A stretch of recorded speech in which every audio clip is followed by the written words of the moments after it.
Wuthering Heights by Emily Brönte, Chapter 31. Yesterday was bright, calm, and frosty. I went to the Heights as I proposed. My housekeeper entreated to bear a little note from her to her young lady, and I did not refuse, for the worthy woman was not conscious of anything odd in her request. The front door stood open, but the jealous gate was fastened, as at my last visit. I knocked and invoked Earnshaw from among the garden beds. He unchained it, and I entered.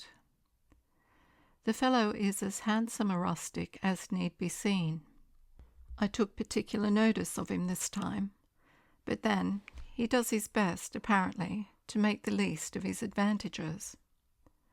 I asked if Mr. Heathcliff were at home. He answered no, but he would be in at dinner time. It was 11 o'clock, and I announced my intention of going in and waiting for him, at which he immediately flung down his tools and accompanied me in the office of watchdog, not as a substitute for the host. We entered together. Catherine was there, making herself useful in preparing some vegetables for the approaching meal. She looked more sulky and less spirited than when I had seen her first. She hardly raised her eyes to notice me, and continued her employment with the same disregard to common forms of politeness as before, never returning my bow and good morning by the slightest acknowledgment.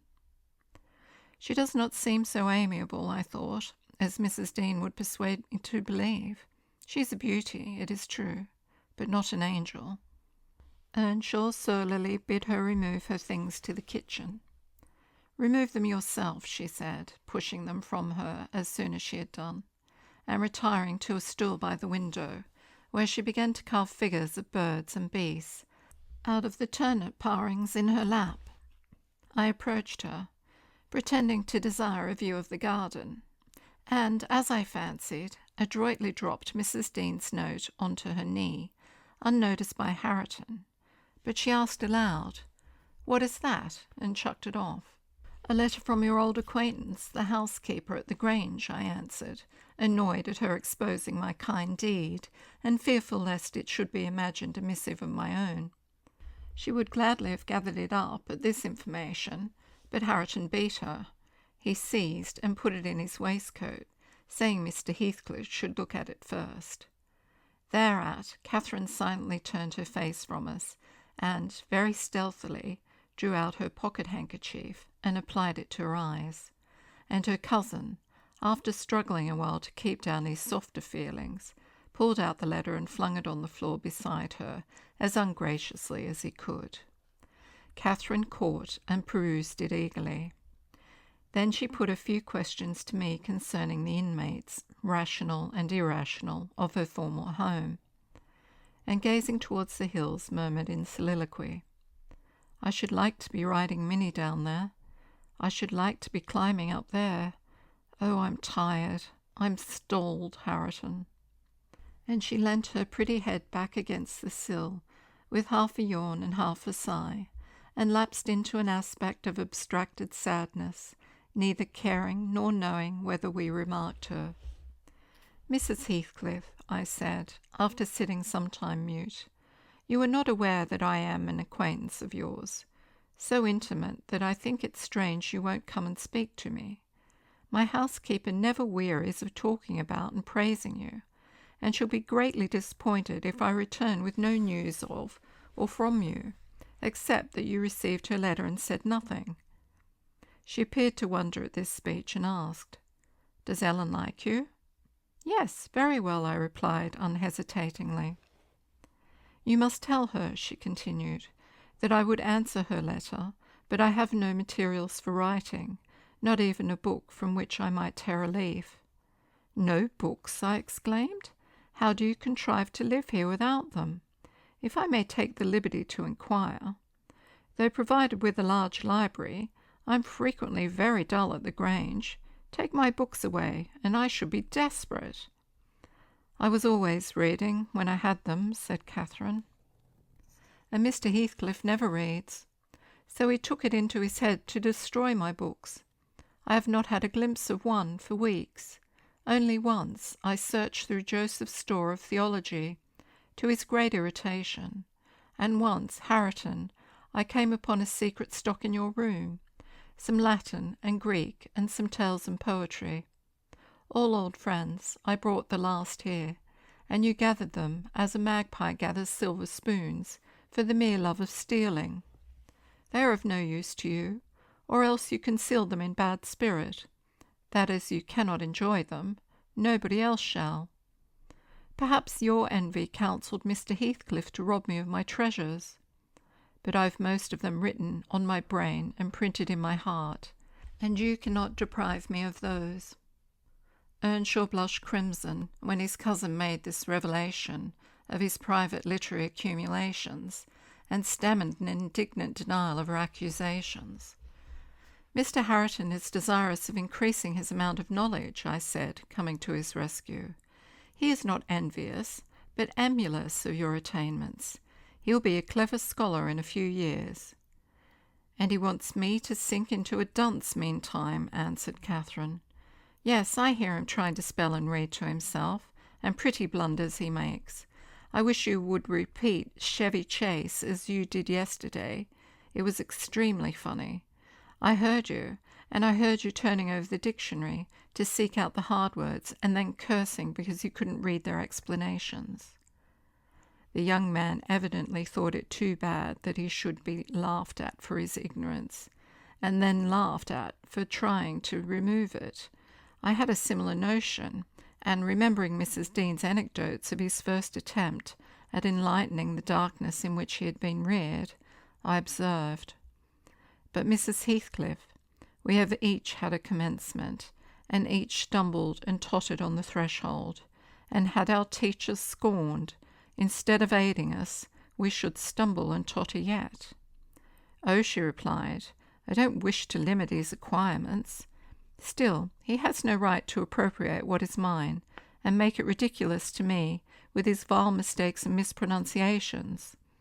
Those books, both prose and verse, were consecrated to me by other associations, and I hate to have them debased and profaned in his mouth.